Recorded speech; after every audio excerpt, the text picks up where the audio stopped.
Hello, my name is Marilyn Harder. I'm a Pilates instructor and Pilates master trainer.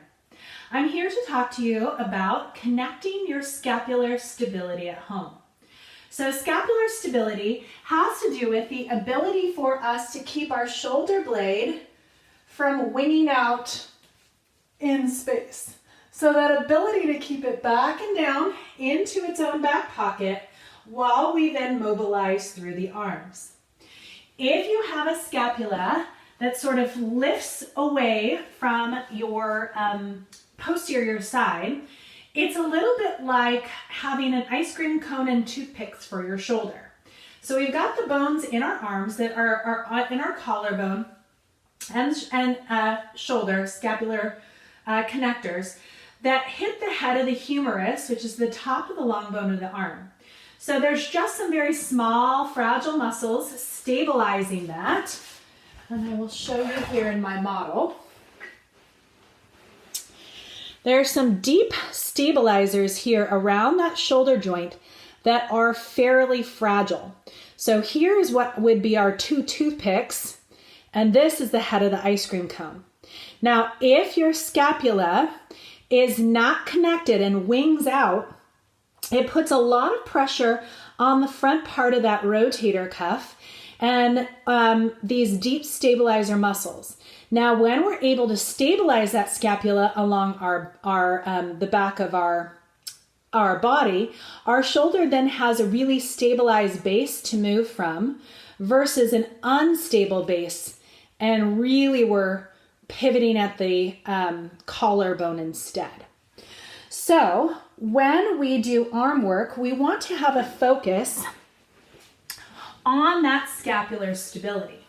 So how do we get there? Here are some basic exercises. These ones require some connection with our thoracic tug of war. So if you've not seen the video for thoracic tug of war, go ahead and check it out. Otherwise, we're going to start with our shoulders back and down, chin draws in, and exhale out completely, connecting the upper oblique, the serratus, and the lat down our back. So we're getting there as best as we can. Now, we're going to pin the arm to our body, imagining we're holding a $100 bill in the back of that armpit. When you do, your collarbone should be flush. If you see a big hollow through that collarbone, it means that your scapula has floated off your back. So you want to make sure that that seems long, flat, and neutral with no swimming pool in front. So in that position, you're going to stabilize your shoulder with your other arm, and you're going to try and move the lower half of the arm in and out without allowing this bone to shift. So you're keeping that touch point to hold it accountable. So if you're having a hard time, you're feeling clicking, popping, cracking, or it keeps wanting to push, you may need a touch point. I like a Pilates ball because it floats it away just a bit and gives you a second pivot point. So as you externally rotate, it hugs that shoulder blade, scapula, right to your back, and internally rotate. And you're just pivoting that elbow and stabilizing the shoulder. You want to move both directions as a healthy shoulder moves in all directions without clicking, popping, or cracking. This is the baseline movement. Then you can add in resistance, such as a resistance band. I'm just going to stabilize it with my other hand, holding my $100 bill on the back of that armpit, and start to open.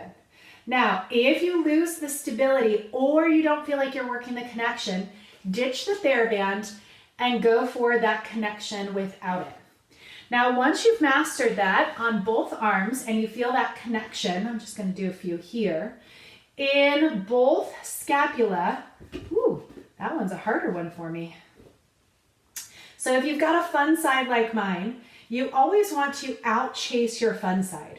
So think about doing 2 to 3 more sets on the side that has a harder time connecting, there it just connected, than the one that does connect. And I recommend anywhere from 5 to 10 in a set, or until you feel like you don't connect anymore. Then we'll set down the ball, hug the elbows in by our sides, and then we're gonna do them both.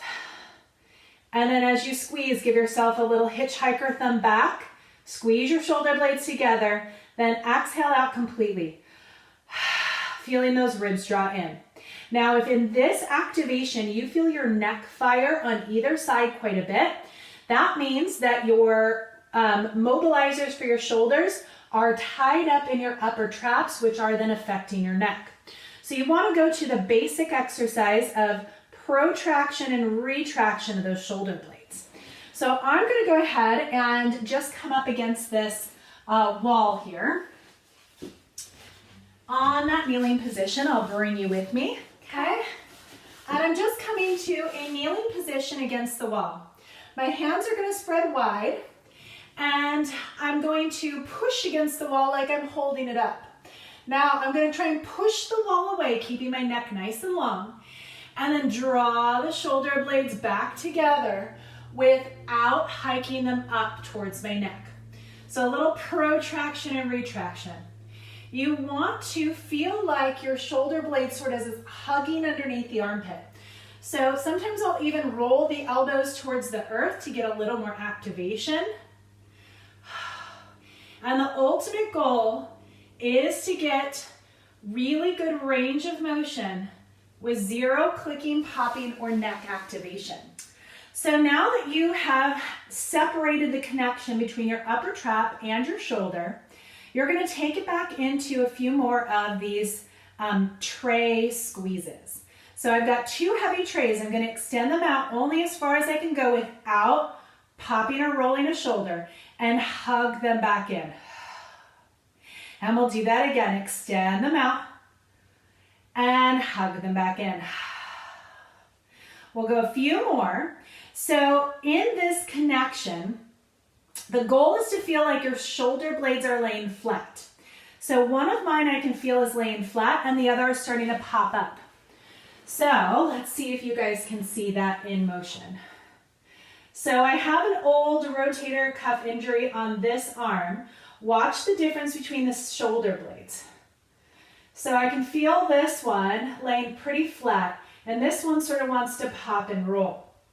So if you're feeling that, you can do these against the wall to find the feedback from the wall. So I'm going to, normally I would do this in a standing position, but I'm just going to do them here in a little mini squat. Take those arms out, shoulder blades flat, and I'm going to hug them in. And I can feel that moment right when it wants to pull open or push out, and then extend it out. So as it hugs in, my goal is to draw the elbow down and give me a little more hitchhiker back to try and keep them flat. And that's about as far as I can go on that side. And then you do them until you can get those elbows right into the side without that shoulder wanting to pop forward. So that's part 1 of scapular stability. And I will be adding in additional challenges to more deeply connect. Thank you so much for visiting, and have a great day.